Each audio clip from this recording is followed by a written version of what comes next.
Hello' friends, মই আজি আপোনালোকৰ বাবে লৈ আহিছোঁ এটা নতুন ভিডিঅ'। আহক ভিডিঅ'টো আৰম্ভ কৰোঁ। আজিৰ প্ৰথম প্ৰশ্ন হৈছে, ল'ৰা ৰজাৰ প্ৰকৃত নাম কি? চুকাফা। আহোমসকলে অসমত কিমান বছৰ ৰাজত্ব কৰিছিল? 598 বছৰ, প্ৰায় 600 বছৰে হয়।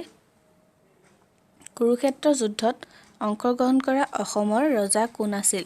ভক্তদেৱ। সৰ্বপ্ৰথমে কামৰূপ আক্ৰমণ কৰা মুছলমান ৰজাজনৰ নাম কি আছিল? বখতিয়াৰ খিলজী। বুৰঞ্জী শব্দটো কোন ভাষাৰ পৰা লোৱা হৈছে? আহোম।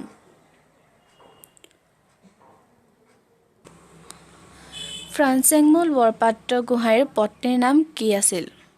মূলা গাভৰু। ৰংপুৰ শব্দৰ অৰ্থ কি? আনন্দ নগৰী। কোনজন আহোম স্বৰ্গদেৱে নিজৰ পিতৃক হত্যা কৰি ৰাজপাটত বহিছিল? চুংক্লেংমুং। মানে কেইবাৰ অসম আক্ৰমণ কৰিছিল? 3 বাৰ।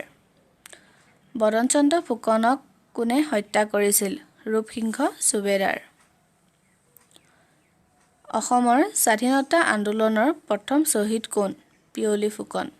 কৰ্মবীৰ বুলি কাক জনা যায়?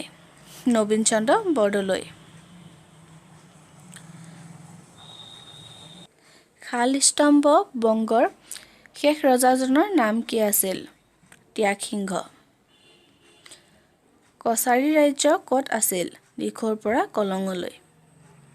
তাৰিখ-ই-আছাম বা ফাতিহ-ই-ইউবিয়া গ্ৰন্থৰ ৰচক কোন? চিহাবুদ্দিন তাছিল।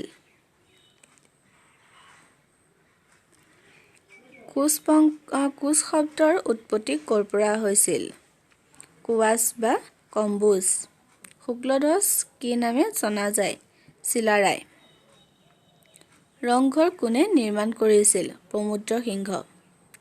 পোনপ্ৰথমে ৰংপুৰত কোনে বৰৰজাৰ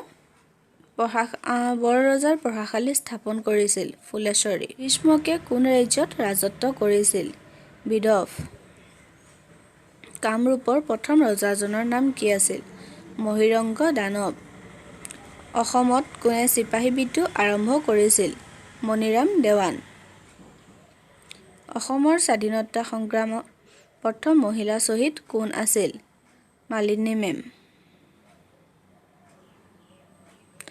প্ৰাগজ্যোতিষৰ ৰাজধানী ক'ত আছিল? প্ৰাগজ্যোতিষপুৰ।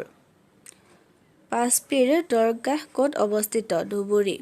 পথৰুঘাটৰ ৰণ কেতিয়া হৈছিল? 1894 চনত। শৰাইঘাটৰ ৰণত মোগলৰ সেনাপতি কোন আছিল? ৰাম সিংহ। বংগৰ পৰা অসম কেতিয়া পৃথক হৈছিল? 1874 চনত। শ্বিলঙত অসমৰ ৰাজধানী কেতিয়া স্থাপন হৈছিল? 1864 চনত। আজিলৈ ইমানেই। ধন্যবাদ।